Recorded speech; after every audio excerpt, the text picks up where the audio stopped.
Welcome back, Troglodytes, to your daily dose of guitar information, the Trogly's Guitar Show. I've got a couple of interesting ones to share with you tonight, starting with a little bit of a history lesson. So you see this beautiful guitar? That is a TV yellow Gibson Les Paul Special. In the vintage guitar world, this is a very popular finish on not only specials, but especially juniors. Like, we're talking these bad boys sell for more than a double premium than the Sunburst variations that were also out. This one currently on the screen is a 3/4 size one and is listed for $9,500. But any way you look at it, the TV yellow finish is special. Whether it stands for translucent varnish or it's called TV because it looked like some old TVs, people will argue it day and night. But what we can agree is that it's kind of like an off yellow color. You can see the wood grain. It's got a nice pore-filled look to it. It's a classic, and it looks great. But one thing that I've always found strange is the fact that we only see it on the lower end Gibsons, you know, the specials, the juniors, double cut, single cut variations. So when I saw this one get listed by Thunder Road Guitars, it made me smile. Today we have an early 90s, once again, Gibson Custom Shop Les Paul Classic in TV yellow. Now, I vaguely remember seeing one of these things before, but it's been so long, it brought a smile to my face.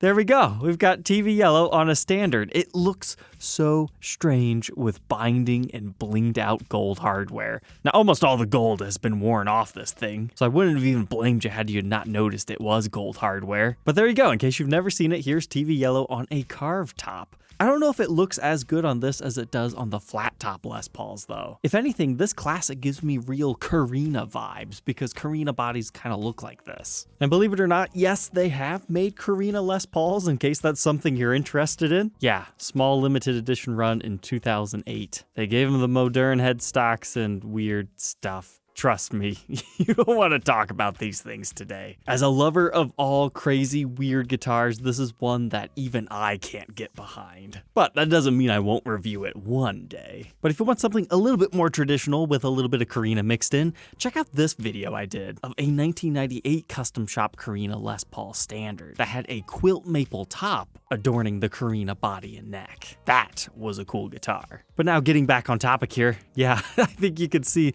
the resemblance between TV yellow and Korina now. But let's see, is there anything else hiding on this? Well, A, you've got uncovered zebra bobbin pickups. That's pretty cool if that happened stock from the factory. Possible somebody just took the gold covers off. It almost looks modified on this guitar, but you gotta remember, that's kind of how classics were done at this point in time. But man, the back on that looks fantastic with the black back plates. Really helps bring out the wood grain. But then, this is not just any ordinary Les Paul classic. This is a custom shop classic, so it ranks very high, and being from 1994, that's the first full year of the custom shop. Like, it technically started late 1993, but this is like the first big one. And when the classic was first introduced, it was a very high-ranking guitar. So well made, in fact, some unscrupulous dealers would just change a few parts to make them look like the more expensive reissues and get more money for them. So there's a collector market out there just for regular custom shop classics, let alone in this cool finish. But then I got to the headstock and I was like, ah, darn it. The 90s era, yep, it's common. It's a delamination of the lacquer. Some of them don't look so good, some of them aren't as bad. This one, unfortunately, has met that fate too. But seeing as not very many of these things were made in general, makes it so beggars can't be choosers. But hey, did you notice something here? This does not have a maple top.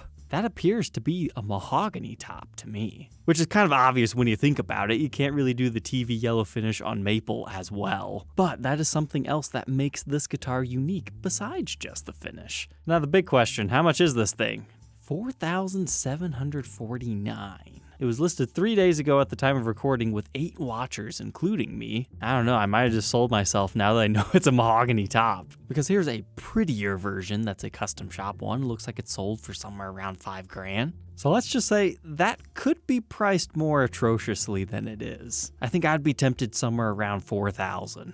But now let's move on to our next one tonight. Here's a custom shop made to measure 63 SG Junior in blue sparkle for a whopping $5,100. I don't know about you guys, I'd rather have the custom shop classic than this thing, but hey, it's not fair to compare new guitars to used ones.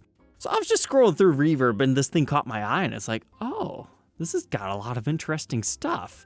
So this is an SG Junior. They normally have wrap tails. But this one doesn't have a wrap tail. It still has the vibrola unit that they would sometimes have in the 60s, but they have the nickel ABR1 for better intonation, which is kind of an interesting look for this. And kind of detrimental at the same time, because the whole reason why you want the wrap tail, even though you have this technically being the tailpiece, is the fact that you can choose. Do you want to use the trem or not? So if you decide, hey, it's not staying in tune so good, you can just wrap it up with the wrap tail and be good. But this one doesn't appear to have that option, so you're stuck with that. But the whole blue finish with the black plastics, that pops everything, especially with that white trem arm. That's just a great looking sparkle blue finish. And it appears to have a pretty dark rosewood fretboard on it too. Seeing as this was a made to measure, I really wish they would have went as far as putting like an ebony fretboard on this. Maybe customize it with a mother of pearl Gibson logo, but hey, that's just me. But swapping over to the back side here, you can see it's got a black stinger. I know I'm the guy that likes stingers, but this one doesn't really do it for me. Should have been a sparkle black one to match the sparkle blue. But now, the real reason I don't like this guitar. So it was Murphy Lab Ultra Light Aged. So we've got this finish checking going on here. When I think aged blue, I think like kind of a green guitar. So having all this finish checking on here just doesn't really encapsulate that whole light aged vibe in my opinion. Now it would have been easy enough for them to yellow over the lacquer if that's what had been ordered. So I think it's more so just a personal taste type thing. But that was a pretty cool SG I wanted to share with you. And keeping in the realm of blue guitars, hey, this one showed up a couple of days ago from 2016. It's a 1959 reissue in ocean blue. So we talked about the Custom Shop Classic in a weird finish. Then we had the SG. Now we got a 59 reissue in blue. This thing just made me think, what if, just what if, back in the 50s, Gibson actually made one original burst blue like this? That would be an insanely cool guitar because it'd probably be green by now. But needless to say, blue is not a finish you normally find on a 1959 Gibson. Or really for many reissues, for that matter, but ooh, I like that wood grain. That's tasty. It kind of reminds me of like a shark tooth. That works perfect for our ocean blue theme here. But this one is being offered by Ish Guitars, ISH. Looks like it's got a couple of dings, some scratches. It's been used, but not necessarily abused.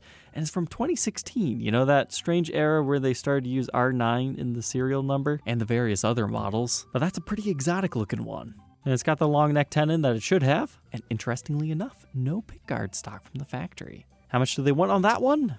$6,500, just as much as a brand new one almost. However, with a watch count like that, after only 2 days, I can see it selling to the right offer. But Ish Guitars always makes me think they're like in the Netherlands or something. I don't know why, but no, they're in New York.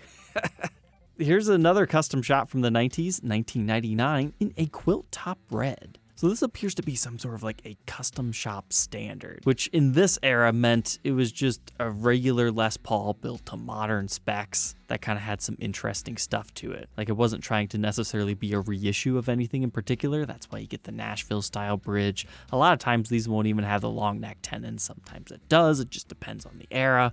You always got to check on stuff like this. But it's just got an interesting quilty top here. It's not like heavily quilted, it's almost more of like a honeycomb, slightly bird's eye effect to it. Bird's eye was big in the 90s, so it wouldn't surprise me if that's actually what this was supposed to be. Because bird's eye can mean a honeycomb-like design like this, or it can mean like those dark dots. Typically, when somebody says bird's eye, they mean that kind. But check out any of my Fender bird's eye maple necks and you'll kind of see this whole same phenomenon going on. I really appreciate the aged hardware on this one. It matches very well with that finish. It looks like somebody put some Schaller strap locks on it, and we've got a red back to match the red top. A little bit too much red for me, but hey, if you like red, this is the guitar for you, Santa. And available at $4,000. And it's currently located in Yokohama, Japan. So this one was listed by Lakeshore Guitars in Troy, Michigan. I always like their backdrop for their photos. It really brings the guitars out. Unfortunately, not so much on this one. I think it actually steals the show a bit too much, but hey, check out this SG. It is a custom ordered one-off, meaning it was just custom ordered by someone. Gibson will still use this finish for you. It wasn't exclusive, but it was just a one-of-one for that particular order, at least according to them. But it was done in 2021 and it is being listed as used, but it's like a really nice sapphire candy apple blue. It looks like they even aged the knobs like this. This is nice. Like, I would like to see a legitimate Les Paul custom done up in this finish, because you can tell this is going to be metallic, a really nice dark blue. But these photos, all the lighting is always in the dark area, so we can't quite appreciate the true beauty of this one. But I'm sure if this seller were to take it outside and like show us a nice video of it, it would just absolutely come to life. Like, I would almost like a little bit of sparkle in here. That'd be cool. Or, oh, like maybe even go as far as putting an abalone Gibson logo in here, as well as the custom emblem and the blocks on the fretboard. That might go okay with this finish. But there's nothing wrong with the standard mother of pearl either. And I think that's just dust, not actual sparkles. But it's just labeled as an SG custom. Looks pretty cool in that yellow case as well. And the fact that it's an SG custom is kind of cool. So you got the custom neck, but more of a standard body here. I mean, you've got the multi-ply pickguard, but generally SG customs, they like to have that third pickup. Sometimes they look nice with the vibrola units, but this one, it's just very basic. Kind of reminds me of a late 80s SG Elite, except for we don't have a coil splitter switch. But I did want to share this beauty with you guys. Alright, Troglodytes, I hope you enjoyed tonight's episode. Don't forget to like, comment, and subscribe, and we will catch you tomorrow on the next one. Take care.